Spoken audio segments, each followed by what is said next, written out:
Assalamualaikum warahmatullahi wabarakatuh. Hai guys, welcome back to my channel Yayan Surat. Jangan lupa like, subscribe-nya aku tunggu ya. Hari ini kita akan mulai topik baru, topik pengenalan sama namanya metode numerik. Apa sih metode numerik?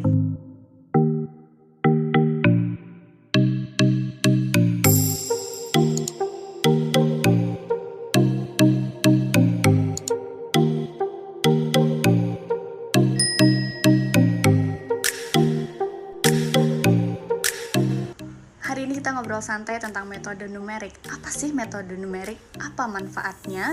Terus kita bisa pakai metode numerik itu di mana?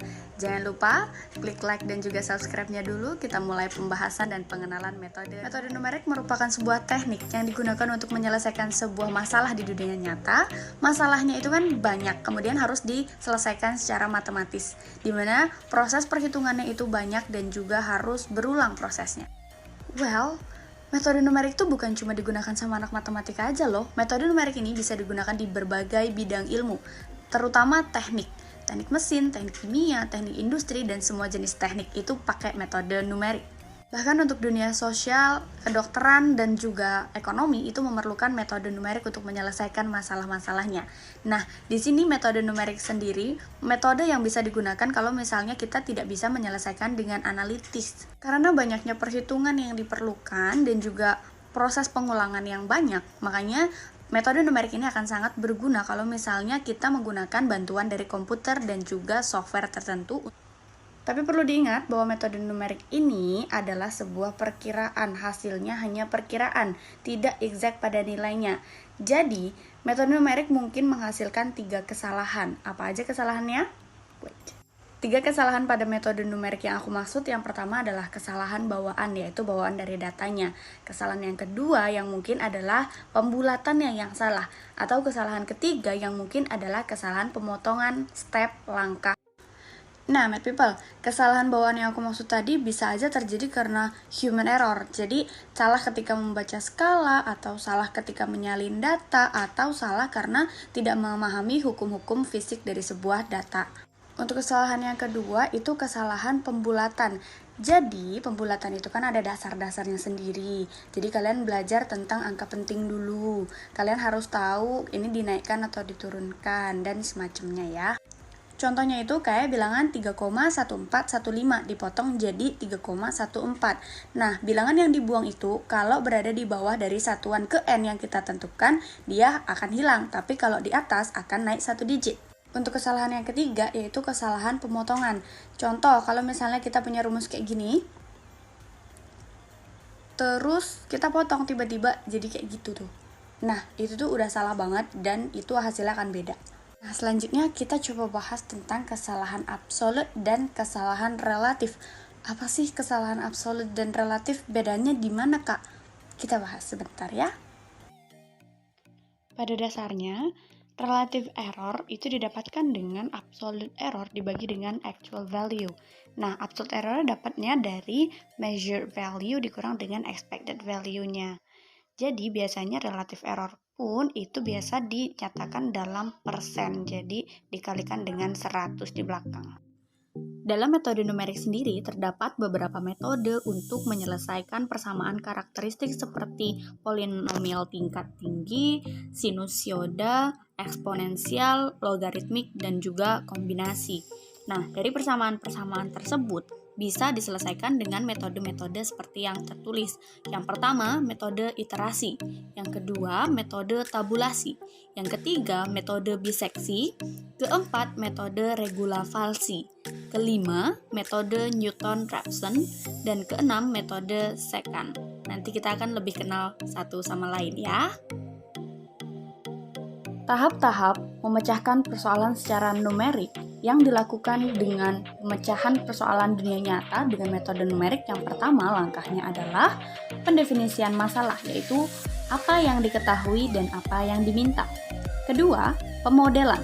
Persoalan dunia nyata dimodelkan ke dalam persamaan matematika. Ketiga, penyederhanaan model. Model matematika yang dihasilkan dari tahap sebelumnya mungkin saja terlalu kompleks, yaitu memasukkan banyak peubah atau variabel atau parameter. Semakin kompleks model matematikanya, maka akan semakin rumit penyelesaiannya. Mungkin beberapa andaian dibuat sehingga beberapa parameter dapat diabaikan. Model matematika yang diperoleh dari penyederhanaan menjadi lebih sederhana sehingga solusi akan lebih mudah diperoleh. Yang keempat, formulasi numerik. Setelah model matematika yang sederhana diperoleh, tahap selanjutnya adalah memformulasikan secara numerik. Kelima, yaitu pemrograman.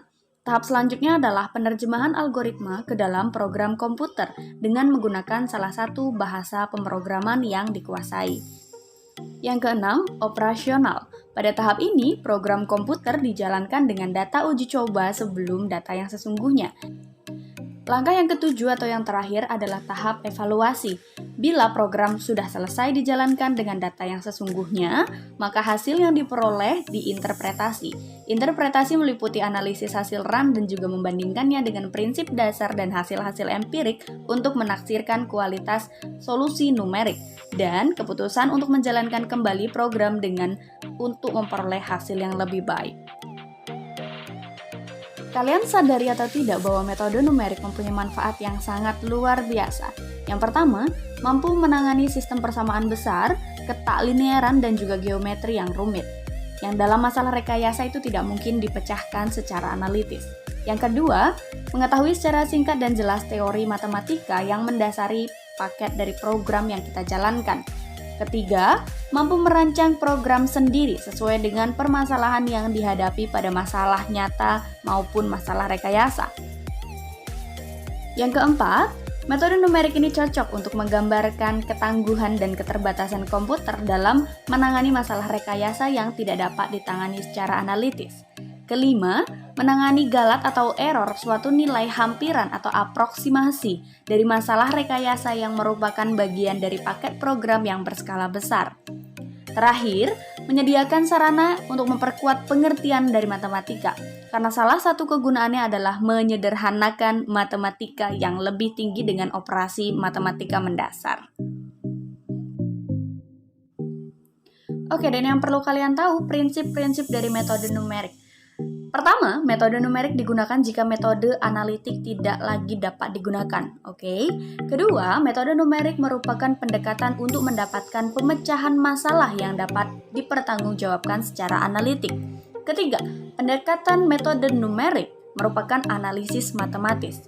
Keempat, metode numerik terdiri atas algoritma-algoritma yang dapat dihitung secara cepat dan mudah karena berasal dari algoritma pendekatan, maka metode numerik ini akan memakai iterasi atau pengulangan dalam langkahnya.